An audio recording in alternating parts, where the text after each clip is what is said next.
Hello साथियों, स्वागत है आप सभी का हमारे YouTube चैनल रिवीजन क्लासेज में। साथियों, आज हम लोग आधुनिक भारत के इतिहास में यूरोपीय कंपनियों के आगमन का भाग 3 देखेंगे। भाग 2 में हम लोगों ने पुर्तगालियों के बारे में पढ़ चुका है। आज हम लोग डच तथा अंग्रेजों के बारे में हम लोग पढ़ेंगे। तो चलिए अभी वीडियो को शुरू करते हैं। और वीडियो को शुरू करने से पहले साथियों, एक आवश्यक सूचना है कि अभी तक अगर हमारे YouTube चैनल रिवीजन क्लासेज पे अगर आप नए हैं तो चैनल को सबसे पहले सब्सक्राइब करें और बेल आइकन के बटन को दबाना ना भूलें, ताकि कोई भी मेरी नई वीडियो आप सभी तक सबसे पहले पहुंचे। तो साथियों, चलिए स्टार्ट करते हैं। देखते हैं, डच यानी कि उनको हॉलैंड या नीदरलैंड भी कहते हैं, हॉलैंड या नीदरलैंड भी कहते हैं। कार्नेलियस हाउटमैन के नेतृत्व में इंडोनेशिया पर कब्जा करते हैं और उसके साथ व्यापार करना आरंभ करते हैं। कौन आरंभ करते हैं? डचों ने। उसके बाद क्या होता है, फिर वहां से वापस आते हैं और भारत में वस्त्र का व्यापार शुरू करते हैं। किसका व्यापार शुरू करते हैं भारत से? तो वस्त्र का व्यापार शुरू करते हैं। कौन? तो डच। उसके बाद क्या होता है? बेदरा का युद्ध होता है। क्या होता है? बेदरा का युद्ध। कब होता है बेदरा का युद्ध? 1700 बेदरा का युद्ध 1759 में होता है। कहाँ पे? बंगाल में, जिसमें डच और ब्रिटेन के बीच होता है। बेदरा का युद्ध किसके किसके बीच होता है? डच तथा ब्रिटेन के बीच। इसमें किसकी हार होती है? इसमें डच जो है, डच हार जाते हैं। क्या होता है? डच हार जाते हैं। उसके बाद अंग्रेज आते हैं। अंग्रेज जब आते हैं, ईस्ट इंडिया कंपनी की स्थापना करते हैं। ईस्ट इंडिया कंपनी की स्थापना 31 दिसंबर 1600 को होती है। ईस्ट इंडिया कंपनी की स्थापना कब होती है? 31 दिसंबर 1600 में। उसकी स्थापना के समय ब्रिटेन की महारानी कौन थी? तो उस समय ब्रिटेन की महारानी कौन हुआ करती थी? तो एलिजाबेथ प्रथम। इन्हीं के नेतृत्व में, इसी के नेतृत्व में ईस्ट इंडिया कंपनी की स्थापना 31 दिसंबर 1600 ईस्वी में होती है। उस समय देखते हैं कि मुगल शासक कौन था? तो मुगल शासक उस समय कौन था? अकबर था। मुगल शासक कौन था उस समय? अकबर था। उसके बाद 15 वर्षों के लिए अंग्रेजों को 15 वर्षों के लिए एक फरमान प्राप्त होता है। अंग्रेजों को 15 वर्षों के लिए एक फरमान प्राप्त होता है। 1603 में ब्रिटेन का महाराजा 1603 में जेम्स प्रथम जो है महाराजा बनते हैं। कहाँ के महाराजा बनते हैं? तो ब्रिटेन के महाराजा बनते हैं। कहाँ के? ब्रिटेन के महाराजा बने। उनका 2 दूत इंडिया आते हैं। उनके 2 दूत जो है कहाँ आते हैं? इंडिया। पहले कौन थे? तो कैप्टन हॉकिंस। पहले कैप्टन हॉकिंस जो है 1608 में भारत आते हैं। उस समय अकबर की मृत्यु हो चुकी थी।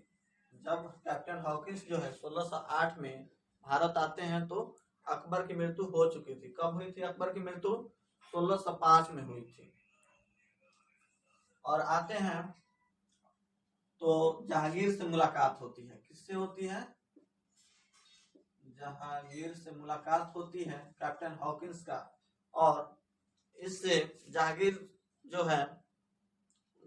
है हॉकिंस से कुछ क्वेश्चंस पूछते हैं इंग्लिश में, और वह फटाफट इंग्लिश में जवाब देने लगता है। कौन? Captain Hawkins. तो उससे खुश होकर के जहांगीर ने कैप्टन हॉकिंस को इंग्लिश खा की उपाधि देते हैं।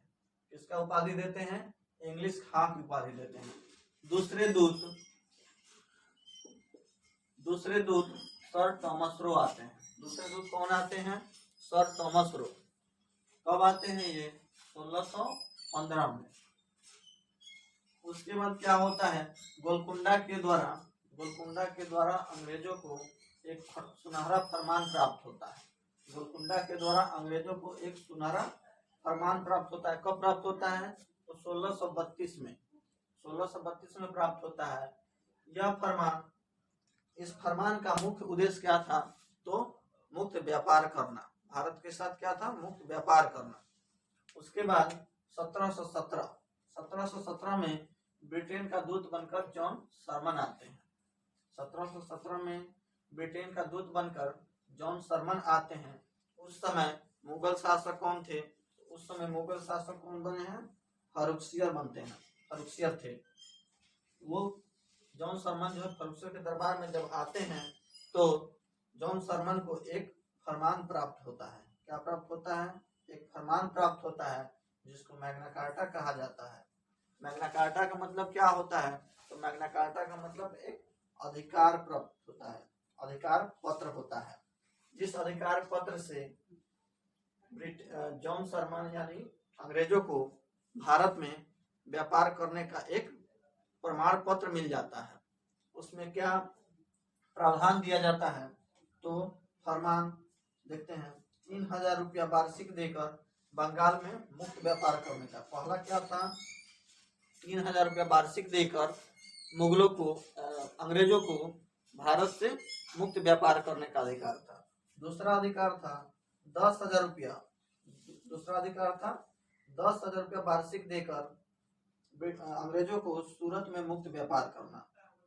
तीसरा अधिकार था बम्बई का सिक्का, जो मुंबई में ही चलाया जा रहा था, पूरे भारत में चलाए जाने का अधिकार प्राप्त हुआ।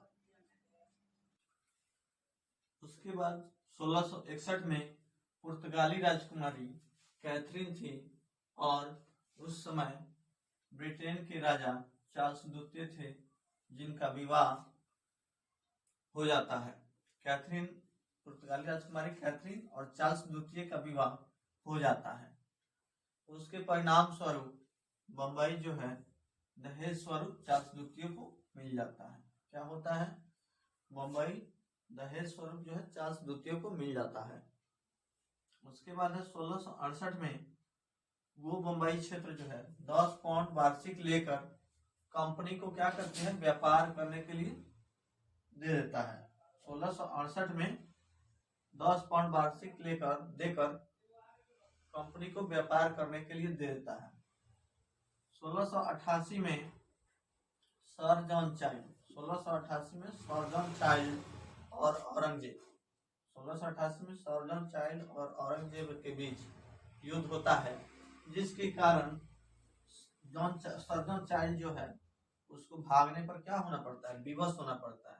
फिर क्या करता है? संधि करके व्यापार कायम रखता है।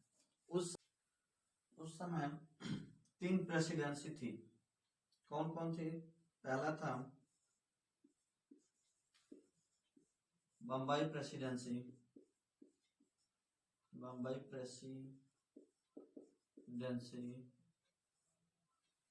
दूसरा था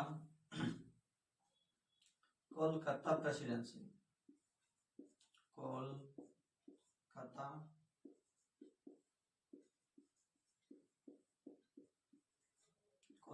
प्रेसिडेंसी।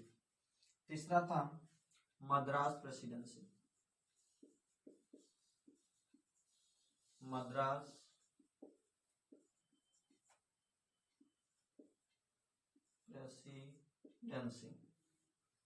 कौन कौन था? पहला था मुंबई प्रेसिडेंसी, दूसरा था कोलकाता प्रेसिडेंसी और तीसरा था मद्रास प्रेसिडेंसी। उस समय 3 किलो का निर्माण हुआ था, जिसमें पहला था फोर्ट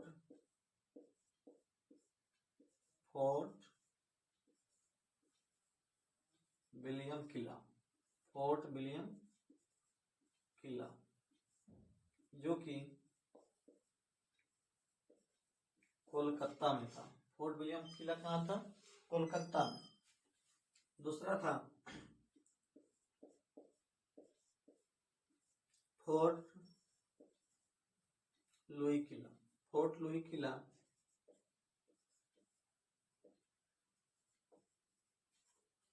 पांडिचेरी, फोर्ट लुई किला कहाँ का निर्माण कहाँ हुआ था? तो पांडिचेरी में हुआ था। और तीसरा था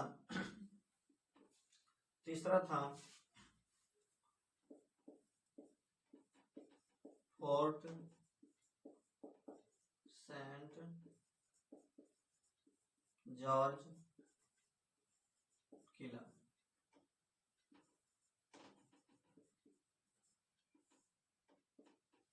तीसरा कौन था? तो फोर्ट सेंट जॉर्ज किला, जो कि मद्रास में हुआ था। फिर से एक बार देखेंगे, फोर्ट विलियम किला जो कि कोलकाता में था, फोर्ट लुई किला जो कि पांडिचेरी में, और फोर्ट सेंट जॉर्ज किला जो कि मद्रास में था। तो साथियों, आज के क्लास में इतना ही। तो साथियों, वीडियो को ज़्यादा से ज़्यादा शेयर करें, लाइक करें। धन्यवाद।